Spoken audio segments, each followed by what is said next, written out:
王毅是凉州天水郡人赵昂的妻子。赵昂年轻的时候与同郡的尹凤、杨富在当地一同成名，后来三人都曾经担任过凉州从事的职务，看得出他们是一个在凉州地区有着共同背景、共同经历且互相提携的士人小集团。后来马超席卷凉州时，这三人也成为抵抗马超的核心成员。赵昂还曾担任过羌道县令的官职，在任职期间，他的妻子王毅则留在汉阳郡的西城生活。当时同郡人梁双反叛朝廷，攻破西城，杀害了王毅的2个儿子，而王毅的女儿赵英当时年仅6岁，无助的和母亲在城中成天惶恐不安。王毅看到2个儿子已死，又害怕自己被梁双玷污，便拔出刀想要自尽，但他回头望见赵英，叹息道：我若死了，女儿你就会被抛弃，到时你还能依靠谁呢？我听说即便是西施穿上了肮脏的衣服，人们也会捂着鼻子避开，何况我的容貌还远不如西施呢。于是他用粪水浸透麻布披在身上，并且长期吃很少的东西，让自己变得消瘦憔悴，从春季到冬季一直这样伪装自己。后来梁双与州郡官府和解，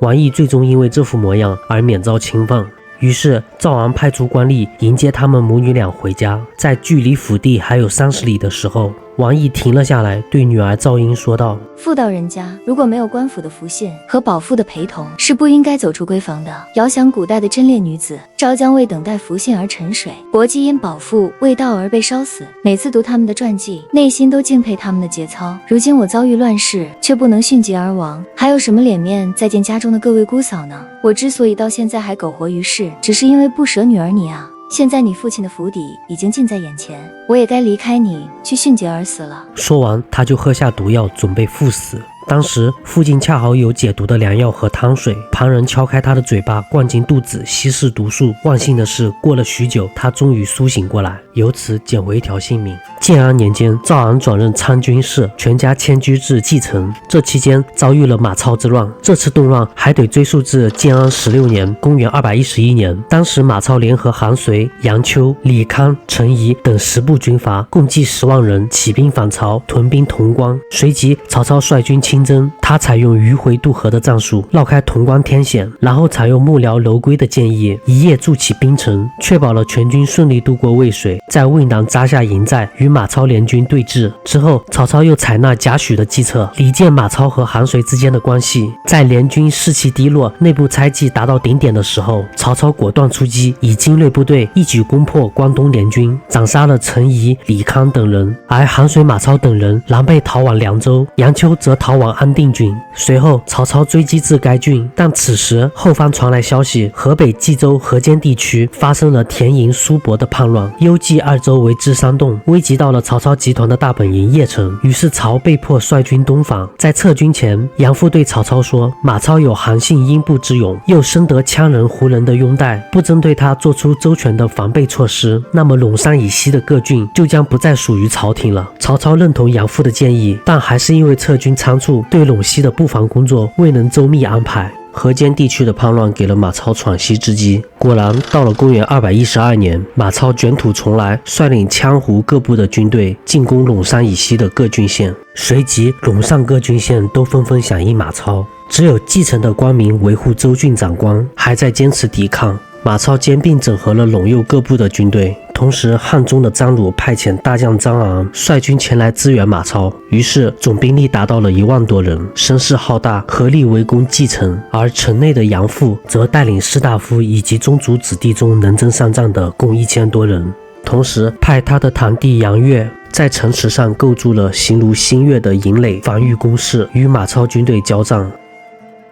守城期间，王毅也亲自披上战衣，协助他的夫君赵昂一起守城，而且将身上所佩戴的所有玉环饰品、华丽服饰全部取下，用来犒赏城中的将士们，鼓舞士气。马超的围城战从正月一直持续到8月，蓟城内的将士们一直坚守着，但援军始终没有到来，城中的粮食越来越少。饥饿和恐惧笼罩着整座城池，守将的士气逐渐低迷，濒临崩溃。迫不得已，州府派出别驾严温，趁夜色沿着河道潜水出城，准备向驻扎在长安的夏侯渊求助。结果没走多远就被敌军擒获，最后马超在向其诱降无果的情况下将他斩杀。严温被杀的消息传入城中，凉州刺史和汉阳太守大惊失色，明白此时等待援军到来的希望渺茫，并且刺史韦康一向仁慈，他不愿再看到城中的官吏百姓继续承受战争之苦，于是开始有了向马超投降的打算。赵昂和杨阜都对刺史韦康进行劝诫，但韦康都不愿采纳，于是赵昂回去把此事都告诉了妻子王毅，看看他是什么意见。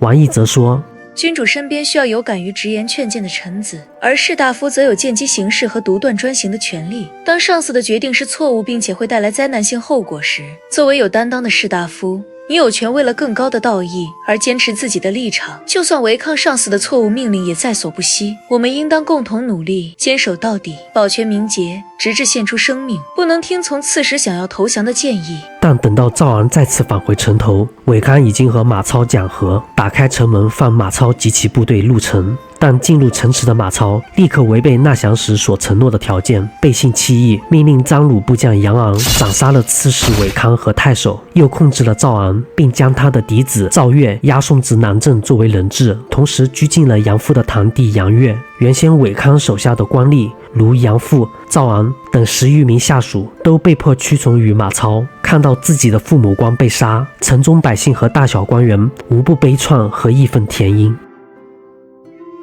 马超威胁赵昂为自己效力，但一开始内心并不十分信任他。而马超的妻子杨氏听闻王毅坚守节操和妇道的事迹，便想与其结交，也有意通过王毅帮助他的夫君马超来拉拢凉州的旧势力，因此常常请王毅赴宴相聚。而王毅便想趁此机会让夫君赵昂获取马超的信任，以完成他们的复仇计划。于是便对杨氏说，从前管仲入齐国为相，立下大功，由于入秦国让秦穆公得成大业，如今继承初定，要治乱就必须重用人才，如此一来凉州的兵马才可以与中原一争高下，因此用人之道一定要重视。言语中暗示对方应该重用赵昂，而杨氏也被这番话深深打动，认为王毅会忠于自己，于是加深了与其交往。在继承沦陷之后，赵昂之所以能够获取马超的信任，并最终保全功业，免于灾祸，这全都仰赖王毅的功劳。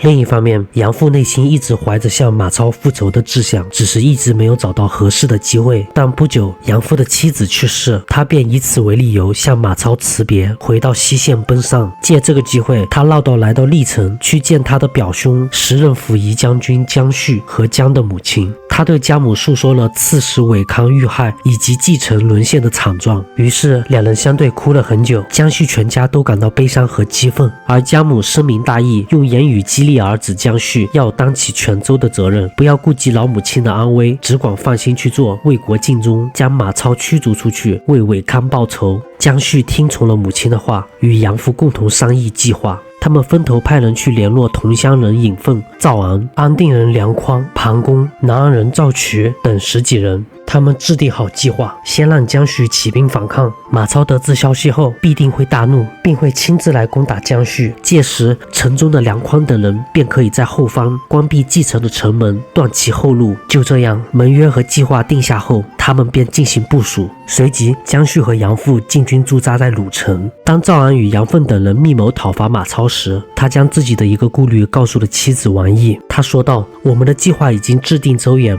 事情必定万无一失。只是我们的儿子赵越该怎么办呢？计划实施以后，马超必定会杀了赵越以泄愤。”显然，赵昂愿为自己效忠的国家和心中的大义赴死，但要亲手将儿子推向死亡，这确实是无比痛苦的抉择。但王毅坚定地回答道：“为了忠于大义，洗雪君父的奇耻大辱，就算掉了脑袋也在所不惜，何况只是牺牲我们的一个儿子呢？项佗和颜渊这样的古代神童圣贤，难道是因为活了100岁才伟大的吗？贵在他们树立了道义啊！”赵昂被王毅的话说服，坚定了复仇的信念，于是便开始了行动。看得出，此刻的王毅坚信他的儿子赵越，即使生命短暂，只要他的牺牲是为了成就父母的忠义大节，那么他的死就是有价值、有尊严的。他为儿子的牺牲赋予了一个在他价值观中所认可的崇高意义。以此来克服或安抚他们的丧子之痛。另一方面，马超听闻杨阜、姜旭等人在外起兵反抗，